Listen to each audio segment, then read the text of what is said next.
Bonjour ou bonsoir, tout dépend de l'heure à laquelle vous nous regardez et dans quelle partie du monde vous nous suivez.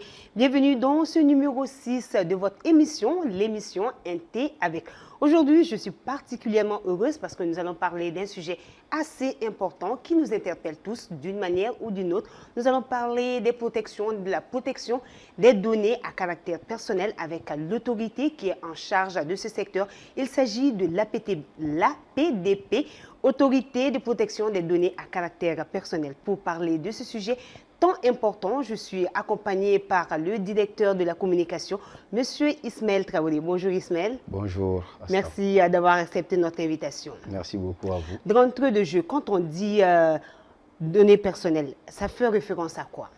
En fait, une donnée personnelle fait référence à toute information permettant d'identifier directement ou indirectement une personne, à savoir le nom, le prénom, un numéro d'immatriculation, le numéro de téléphone, le numéro de sécurité sociale, tout ce qui a trait au fait, à l'être humain, toute information permettant d'identifier directement ou indirectement une personne. À travers le numéro de la sécurité sociale, on peut remonter à une personne physique. À travers son nom, son prénom, sa photo, les vidéos, toute information permettant d'identifier une personne. C'est ce qui constitue une donnée personnelle. Données personnelles à l'autorité qui est chargée de réguler un peu, si on peut se le permettre, le secteur, l'APDP. Quel est le rôle de l'APDP? Sinon, quelles sont les activités que mène l'APDP? En fait, l'APDP est une autorité administrative indépendante que les autres autorités du Mali ont mis en place pour protéger les données à caractère personnel des résidents maliens. Donc, ça concerne uniquement le territoire malien? Les résidents maliens, toute personne qui réside au Mali, uniquement sur le territoire malien. Donc, que vous soyez chinois, japonais, espagnol, si vous résidez au Mali, l'autorité, l'APDP, est en charge de protéger vos données personnelles. Comment cela se passe? J'allais en venir, hein? Mais bon, puisque vous empiétez sur la question. D'accord, donc maintenant, les données à caractère personnel sont protégées par l'APDP comment? L'APDP ne va pas collecter les données auprès des responsables de traitement. Qui dit responsable de traitement dit toute personne qui touche à une donnée personnelle. Même si vous installez un système de vidéosurveillance chez vous, vous êtes responsable de traitement. Les entreprises touchent aux données personnelles parce que là, pour recruter, on demande souvent le CV, le diplôme, l'acte de mariage souvent, le casier judiciaire. Vous voyez un peu. Oui. Donc, tout ceci constitue des données à caractère personnel. Donc, aucune entreprise, aucune structure au Mali ne doit toucher à ces données sans pourtant avoir l'autorisation de l'APDP. L'autorisation de l'APDP, c'est au fait, l'APDP ne collecte pas ces données-là auprès des responsables de traitement. Mais l'APDP se rassure de la conformité, de la licéité et de la pertinence des données que les entreprises collectent. Mais ces données, comment on peut savoir que nous sommes conformes à la loi? Voilà. Au fait, quand tout de suite vous décidez de déclarer au fait, un traitement au niveau de l'APDP, il y a des formulaires dédiés que vous remplissez. En remplissant ces formulaires, l'APDP saura, à travers les rubriques que vous allez renseigner, qui est qui touche à ces données personnelles. Ces données-là, vous les collectez pendant combien de temps? La nature des données collectées. Est-ce que dans la mise en œuvre de ce traitement, est-ce que la collecte de cette donnée est nécessaire? Vous voyez un peu. Donc c'est à partir de là que l'APDP regarde à travers les principes édictés par la loi si conformément au traitement, les données collectées sont sécurisées, protégées, et puis qui ont accès, et puis le temps de conservation, et puis si le local est vraiment sécurisé pour ne pas que n'importe qui rentre en position de n'importe quoi. Mais comment pouvons-nous savoir que nous sommes en conformité avec la loi? Parce qu'il y a des moments où nous sommes en violation par rapport à certaines données. Par exemple, moi, personnellement, je peux peut-être prendre la photo de mon enfant, je la publie sur les réseaux sociaux. Est-ce que quelque part, nous sommes en violation de ces droits?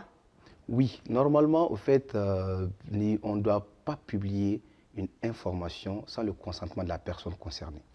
Même si c'est un bébé? Même si c'est un bébé, bon, le bébé, le consentement du bébé revient au tuteur légal. Mais il nous arrive souvent de le faire. On va dans une famille, on voit un nouveau-né, ma soeur a accouché, mon frère, ma belle-sœur a accouché, un membre de la famille. On prend juste la photo en guise de partager la joie de la famille et on partage ces images. Est-ce que nous sommes dans ce cas précis en violation de certaines règles?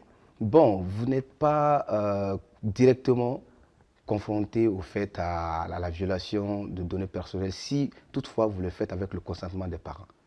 Donc, mais c'est des pratiques à bannir. En réalité, personnellement, je ne vois pas l'importance de publier sur les réseaux sociaux un nouveau-né.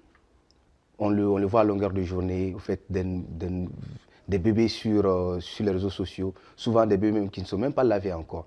C'était, au fait, autrefois, c'était des données qu'on consacrait. À la naissance, tout le monde n'avait pas accès, tout le monde ne devrait pas voir, au fait, un bébé. Mais maintenant, on s'adonne à prendre ces photos, à publier, dire félicitations aux cousines, félicitations aux grands frères et tout ça. Je crois que l'important, c'est de montrer, si vous voulez montrer au fait, à vos contacts que vous avez eu un nouveau-né, l'important c'est de mettre les parents directement sur les réseaux sociaux, dire félicitations au lieu du bébé. Qu'est-ce que le bébé a fait? Il n'a rien fait, évidemment. Et parlant des procédures judiciaires, de certains actes qui sont sur les réseaux sociaux, souvent on se rend compte d'une condamnation, d'un appel à répondre à une convocation de justice sur les réseaux sociaux. Est-ce normal? Ce n'est pas du tout normal. Le fait de retrouver les documents judiciaires ou bien les actes de mariage ou bien, je dirais, les certificats de santé sur les réseaux sociaux, c'est vraiment pas normal. Toute personne qui s'adonne à ces pratiques-là sur les réseaux sociaux sans autorisation expresse s'expose à des sanctions de la PDP. Pas que de partager, pas que de publier, le fait de partager, de liker. Ah d'accord, donc même ceux qui ont interagi avec la publication s'exposent parce qu'ils ont contribué indirectement à la publication et à une large audience. Est-ce que ça rentre dans le cadre de la cybercriminalité ou bien il y a une certaine nuance? Bon, ça rentre un peu dans le cadre de la cybercriminalité, mais là, ça touche aux données personnelles. Donc c'est vraiment le ressort de la PDP. Parce qu'à travers ces actes-là, on a souvent le nom, le prénom, même le nombre d'enfants, la couleur des cheveux, des yeux. Tout pour identifier une personne, le tout. Donc ça relève exclusivement de l'APDP qui peut sévir, qui peut se rebeller contre, bon, pas se rebeller, mais qui peut se retourner contre ces personnes-là qui publient ces informations. Dernièrement, nous avons eu écho d'une grande campagne de sensibilisation que l'APDP mène. Qu'est-ce que le grand public doit comprendre par cette grande campagne? L'APDP a décidé depuis le 14 mai 2024 d'intensifier au fait sa communication à travers pas mal de chapitres. On a adressé plus de 2000 courriers à des structures publiques et privées du Mali. Plus de 2000? Plus de 2000. Pour se mettre en conformité? Les invitant de venir se mettre en conformité avec la loi. Parce que qu'est-ce qu'on a remarqué? On a remarqué qu'au bout de chaque discussion, les gens disent que moi je n'étais pas au courant, je n'ai jamais été saisi, je n'ai jamais entendu parler. Lorsque vous êtes saisi officiellement d'un courrier déchargé au nom de votre structure, vous ne pouvez plus nier le fait que vous soyez saisi. Parce que déjà dans le courrier, qu'est-ce qu'on peut retrouver? On peut retrouver la loi, on peut retrouver le décret instituant les paiements des formalités déclaratives au niveau de la PDP. Donc les deux sont largement suffisants pour vous informer sur la PDP. Et le courrier vous invite à venir faire la cartographie des traitements que vous faites, et puis les formulaires à renseigner seront mis à votre disposition. Alors, j'aimerais juste marquer une petite pause. Des traitements que vous faites par traitement, est-ce qu'il s'agit juste des caméras ou bien certaines entreprises vont plus loin, utilisent l'empreinte de leur agent? Est-ce que tout ça entre dans le cadre des formulaires déclaratifs? Oui. Les caméras sont une partie infime du travail de la PDP, très infime. Mais c'est l'essentiel que nous voyons. Parce que, au fait, les gens sont plus enclins à dire que la PDP, les gens qui régulent les caméras et tout ça. Alors que les caméras sont vraiment, vraiment, vraiment infimes dans le travail qu'abat la PDP. Je vous donne un exemple. Vous savez que personne n'a le droit de toucher à une donnée personnelle sans le consentement de la PDP. Tout de suite, si une structure au Mali, la PDP, constate que vous n'avez accompli aucune formalité au niveau d'elle, la PDP peut se saisir, vous dire d'arrêter le travail jusqu'à ce que vous vous mettez en conformité. Mais ça va jusqu'à quoi? Au-delà de la sensibilisation, est-ce qu'il y a des répressions? Est-ce qu'il y a la fermeture même de la structure? Bon, ce n'est pas la fermeture, mais lorsqu'on dit à une structure de ne pas toucher aux données personnelles de ses agents. Donc finalement, ça revient à diminuer son activité. Pas diminuer, arrêter même, parce qu'il n'y a pas de structure sans personnel. Et lorsqu'on vous dit de ne pas toucher aux données personnelles de vos agents, vous ne pourrez plus faire la paye, vous ne pourrez plus faire le pointage, même le registre d'entrée et de sortie, l'heure d'arrivée, l'heure de sortie, vous ne pouvez plus exécuter. Il y a pas mal de choses que vous ne pouvez plus exécuter, donc automatiquement, vous allez fermer boutique. Ben, je pense que cette partie est comprise. Mais parlons des agents de brigade. Est-ce qu'ils vont aller juste pour prendre acte des déclarations qui ne sont pas faites? Est-ce qu'ils vont aller pour sensibiliser ou bien on va directement à la répression? Non, les agents de brigade que l'APDP déploie sur le terrain aujourd'hui, ils ont pour mission d'aller de sensibiliser et d'accompagner les responsables de traitement. Donc les structures publiques et privées. Ils viennent, ils s'adressent à vous, ils vous informent de la loi, ils vous informent que vous faites des traitements de données personnelles, à savoir même vous en citer, et puis vous invitez à vous rendre à l'APDP pour accomplir les formalités déclaratives. Donc à partir de là, si toutefois les gens sont encore plus réticents, les sanctions peuvent pleuvoir. Parlant des sanctions qui peuvent pleuvoir, dernièrement, courant 2024, nous avons vu que certaines personnes ont été victimes, je ne sais pas si je peux me le permettre, de cyberharcèlement, puisque leurs vidéos ont été détournées de l'activité initiale. Parlant de certaines choses, corroborant certains faits qui ne sont pas forcément attribués à la personne. Est-ce que l'APDP peut s'auto-saisir de ces dossiers, faire une déclaration auprès des autorités judiciaires pour entamer des procédures? Oui. L'APDP, dans la loi de création de l'APDP a ce pouvoir-là de s'auto-saisir au besoin. Et les cas que vous voyez sur les réseaux sociaux, les vidéos partagées sans consentement, le fait de filmer des gens sans leur consentement, le fait d'harceler les gens, on reçoit pas mal de plaintes par jour à niveau de l'APDP. Mais généralement, lorsque ça dépasse au fait la compétence de l'APDP, lorsqu'il s'agit de mettre des sanctions pécuniaires et tout ça, on transfère les dossiers au pôle anti-cybercriminalité.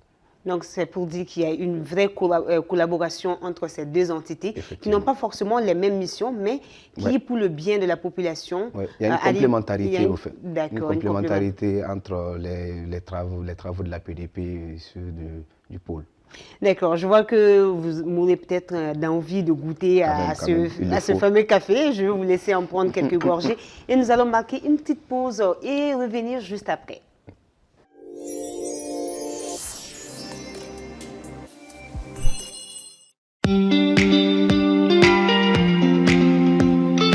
Plongez dans l'expérience gastronomique ultime au Sky Buffet, situé au cœur de Bamako, dans le quartier ACI 2000.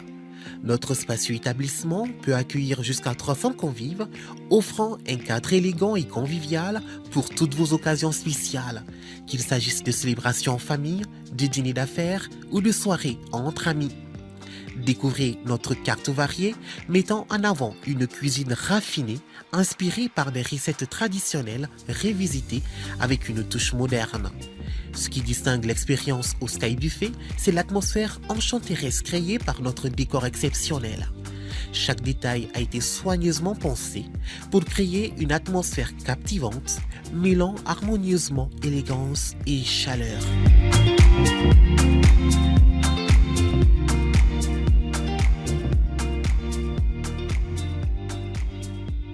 Des saveurs authentiques, des ingrédients de qualité et une présentation soignée vous attendent à chaque bouffée.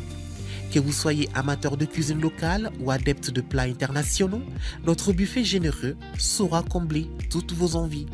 Sky Buffet, c'est à l'ACI 2000, au 9e étage de l'immeuble IBI Group. Pour réserver votre table ou obtenir plus d'informations sur nos services, n'hésitez pas à nous contacter au 71 92 92 31 ou au 61 92 92 31. Laissez-vous séduire par l'ambiance envoûtante du Sky Buffet, où chaque repas devient une expérience mémorable à partager.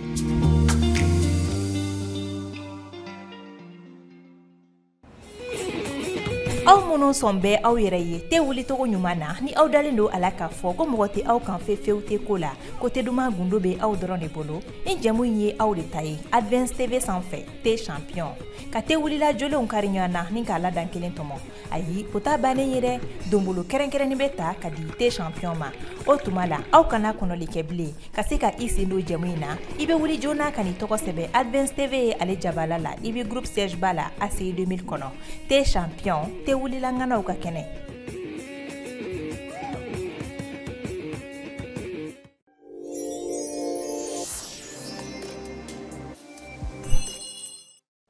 De retour sur le plateau de NT avec qui reçoit M. Ismaël Traoré, directeur de la communication de l'APDP, Autorité de protection des données à caractère personnel. Avant qu'on continue, vous avez déjà pris le café. On va vous servir le thé à la malienne, histoire de goûter. Vous voyez le petit bruit que ça fait. Mais c'est intéressant.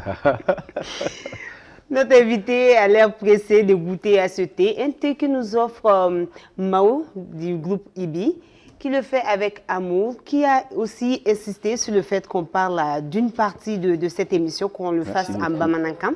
Okay. Merci beaucoup. Qui souhaite qu'on fasse une partie de cette émission en Bamanankan. Donc, pour parler de protection des données à caractère personnel, on voit aujourd'hui que nous avons quelque chose que nous avons tous fait, hein, de manière consciente ou inconsciente, que ce soit de manière volontaire ou involontaire, bon, pas forcément pour indexer quelqu'un. On a tous une fois eu à transférer un vocal. Le transfert de vocal, est-ce que c'est une violation de la loi? C'est une très grande violation de la loi. Comment ça? Parce que la voix constitue une donnée personnelle. D'accord. Tout de suite, moi, je peux entendre votre voix et puis vous reconnaître. Je peux dire ça, c'est la voix de l'instant. D'accord.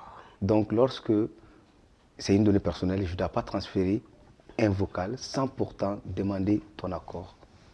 Mais on le fait souvent, on ne le fait pas de manière méchante, hein, on le fait juste peut-être pour couper court à la discussion, peut-être. Il y en a qui le font de manière méchante, c'est pour donner des preuves, c'est pour dire arrête à faux, c'est un truc comme ça.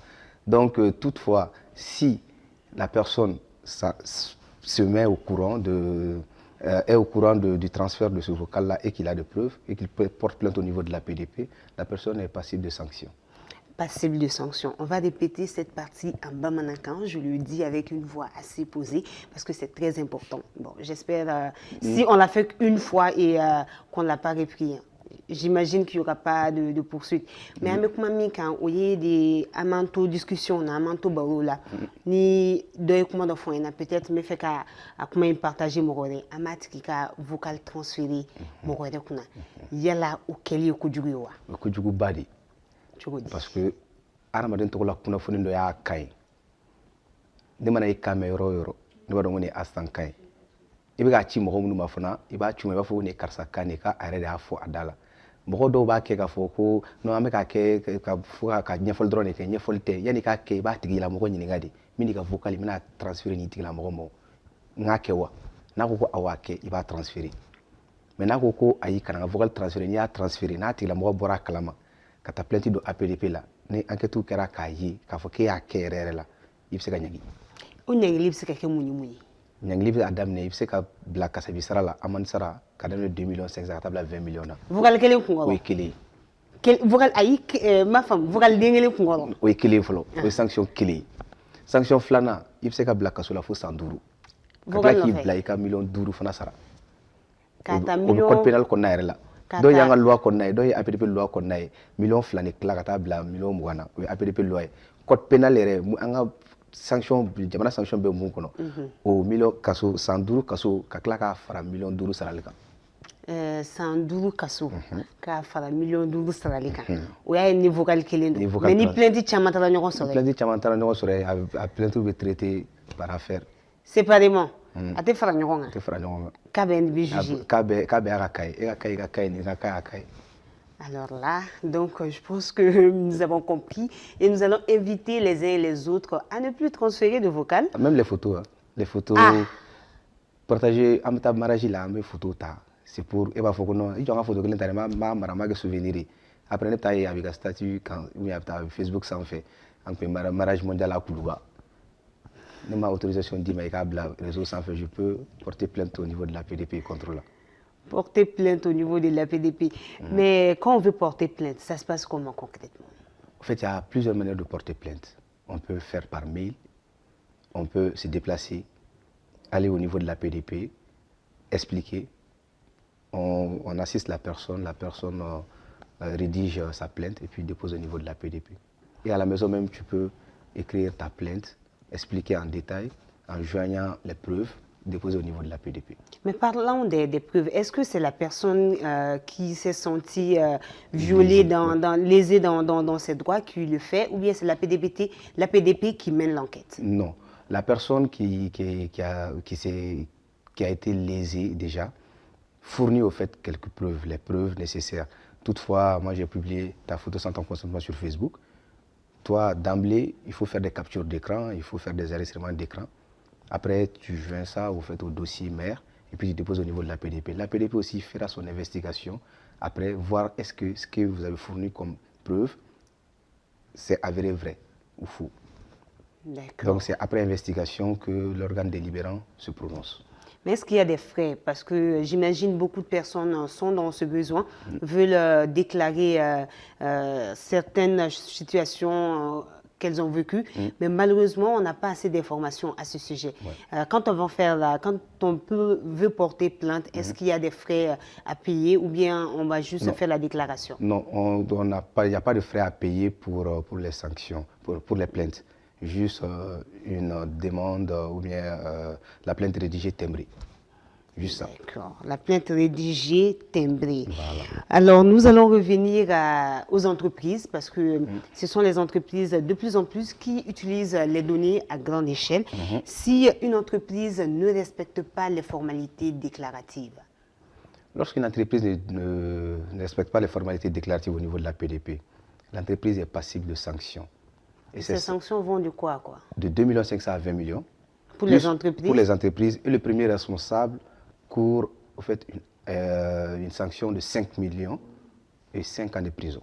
5 millions et 5 ans de prison, ça c'est aussi pour les entreprises. Oui, le premier responsable de l'entreprise. Qui est indépendant de la sanction qui sera de la PDP. Qui sera affligée. Oui, par la PDP de 2 500 à 20 millions. Ouf. Et cela n'empêche pas, et cela n'exempte pas l'entreprise à se remettre en conformité encore. D'accord. Donc après la condamnation, sanction, l'entreprise... Vous vous remettez toujours en conformité avec la loi. Et nous avons appris que pour se mettre en conformité, de plus en plus, il y a des frais qui doivent être payés. Oui. On peut parler de ces frais? Oui, depuis le 14 mai 2024, il y a le décret 0300 a été pris par un conseil de ministres qui institue le paiement de frais de formalité déclarative au niveau de la PDP. Donc, quiconque met un système de vidéosurveillance chez soi ou dans son champ doit payer 25 000 francs. Pour les entreprises, ça fait 5 000 francs pour 3 ans. Par caméra? Non, pas par caméra, par système de vidéosurveillance. Par système de vidéosurveillance. Par système de vidéosurveillance. Donc, ça fait 100 000 francs pour 3 ans. Donc, pour les autres traitements, la gestion clientèle, la gestion de la paye, la gestion du contentieux, la gestion du recrutement et tout ça, la gestion des heures d'arrivée et de... Le pointage. Voilà, le pointage et tout ça, ça varie de 100 000 à 200 000. De façon électronique ou même quand on le fait de manière manuelle? Manuel, c'est pareil. D'accord. C'est les données personnelles que les gens laissent. Nom, prénom, heure d'arrivée, nom, prénom, poste, heure d'arrivée, les signatures. D'accord. Donc, je pense que nous avons compris et on va inviter les entreprises à se conformer. Nous avons parlé de pas mal de sujets, mais un cas a retenu notre attention, courant toujours 2023. Il s'agit d'une vidéo d'une dame qui est allée très loin, qui, pour des raisons, parce qu'elle soupçonnait, je le dis ainsi, puisque l'enquête, je n'ai pas suivi l'enquête pour savoir si la dame avait raison ou pas, a filmé son aide ménagère. Pratiquement nue, les images étaient insoutenables pour soi-disant, parce que celle-ci voulait draguer son mari.